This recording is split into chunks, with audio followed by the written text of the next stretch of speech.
Bonjour à tous. Je dédie cette vidéo à Alel Yafa Ariel, une jeune fille de 13 ans qui s'est fait poignarder pendant son sommeil il y a 3 semaines de ça, par un jeune Palestinien de 17 ans.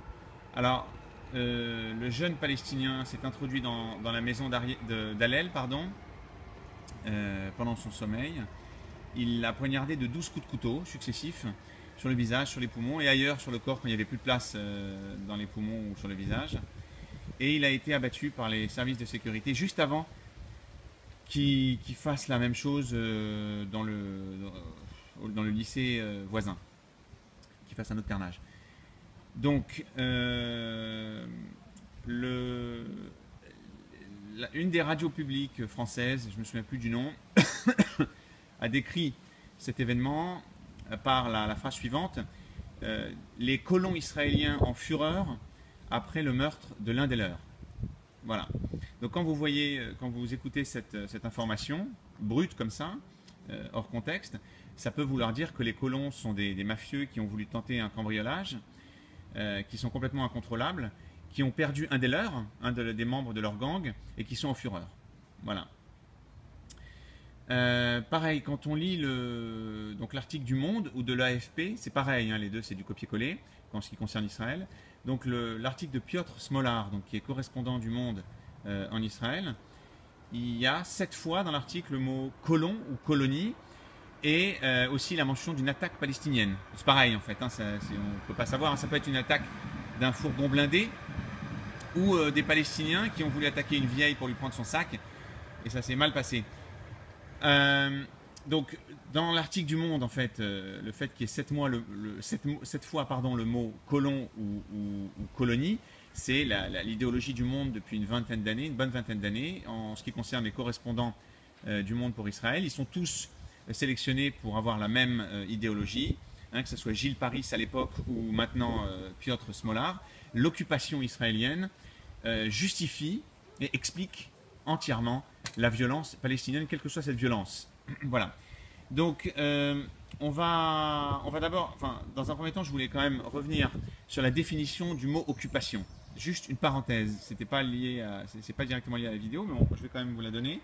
Donc, la définition d'une occupation, c'est être établi en maître dans un pays, s'y installer en substituant une autorité à celle de l'État envahi, en substituant son autorité à celle de l'État envahi pour en prendre possession.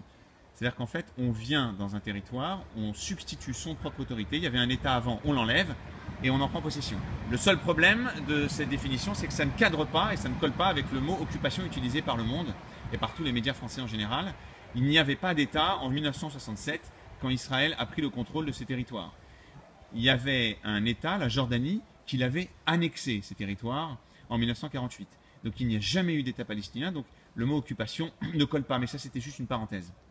Maintenant, je voulais juste revenir sur l'article du Monde qui parle à 7 reprises du mot colon, colonie, occupant, etc. Donc l'idéologie sous-jacente, c'est que l'occupation justifie le terrorisme. Est-ce que les lecteurs du Monde justifieraient l'assassinat d'une jeune fille chinoise de 13 ans dans son lit, dans son sommeil, par un jeune Tibétain? Non, je ne pense pas. Est-ce qu'on devrait justifier, si ça avait eu lieu, l'assassinat des jeunes filles allemandes ou des jeunes garçons allemands dans leur sommeil à l'aide de coups de couteau ou de hache ou peu importe, par des résistants français? Je ne le pense pas. En tout cas pas à l'époque. Et pourtant c'est ce que le Monde distille en fait comme message à travers ces articles. Voilà, l'occupation. Alors maintenant, on va regarder les réactions palestiniennes à cet événement. Voilà. D'abord la réaction des proches. Alors, la mère du jeune, alors vous imaginez en fait, ce jeune, c'est un jeune de 17 ans, il a un compte Facebook, il est habillé de manière complètement moderne, d'accord, ils ont tous des ordinateurs, enfin c'est un village qui est à côté qui est à Tarba, et donc la mère vient de perdre son fils qui vient d'assassiner sauvagement une jeune fille de 13 ans dans son sommeil. La mère donc, mon fils est un héros, il est mort en martyr défendant Jérusalem et El-Aqsa, la mosquée El-Aqsa qui se trouve à Jérusalem.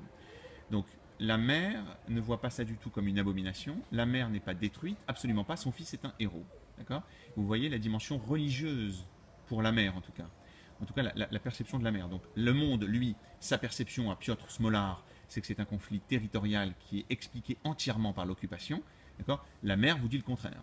Elle vous dit qu'en fait, pour elle, occupation ou pas, il s'agit en fait d'être un héros, d'un martyr pour défendre Jérusalem et El-Aqsa, la mosquée El-Aqsa, qui n'est absolument pas en danger, entre parenthèses.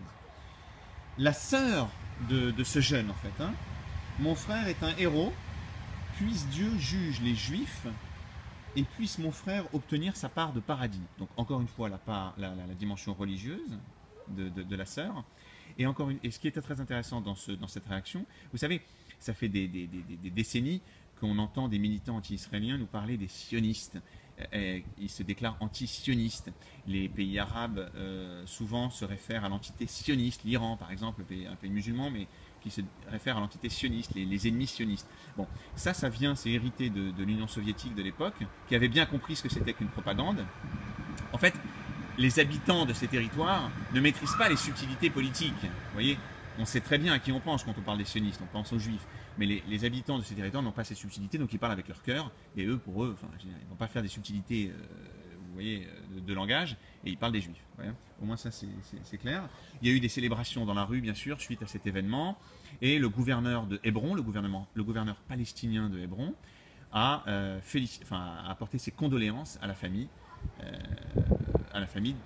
du terroriste. Hein. D'accord.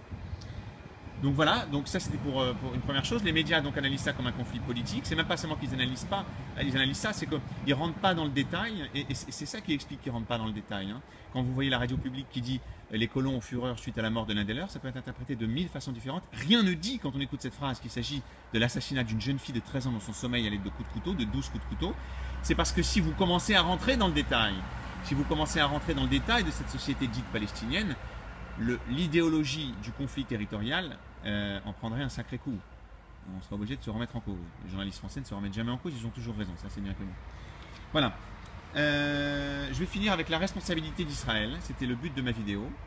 Israël est grandement responsable de cet événement et de tous ces attentats en fait, qui ont lieu depuis des mois, et depuis des années, depuis des décennies en fait. C'est que en 1967, quand Israël a pris le contrôle de ces territoires, il a mis de côté, il a enlevé tous les livres qui incitaient à la violence, les livres palestiniens qui appelaient à la haine du juif, à la mort, aux attentats, à la violence, etc. Et par contre, en 1994, il a donné les clés administratives de ces territoires à l'autorité palestinienne, qui était donc composée dirigée à l'époque par Yasser Arafat, qui étaient donc tous anciennement des terroristes, qui, entre parenthèses, n'étaient pas dans ces territoires au moment où l'intifada, ou la révolte a éclaté. Ils étaient à Tunis, ils ont été pris de court. Et en fait, ils ont donné les clés administratives à ces gens-là, qui ont remis au goût du jour ces livres, qui ont laissé libre cours à l'incitation au meurtre et à la haine anti-juive. Vous voyez des programmes de télé palestinienne, c'est très fréquent, pour les enfants même, qui parlent des démons qui sont aidés par les juifs, etc., et qu'il est bon de les tuer, les juifs, etc. Voilà, donc on reparlera peut-être dans une autre vidéo de quelque chose d'un peu plus léger. Mais j'en doute, vu la période qu'on vit actuellement. Je vous souhaite une bonne journée. Bye.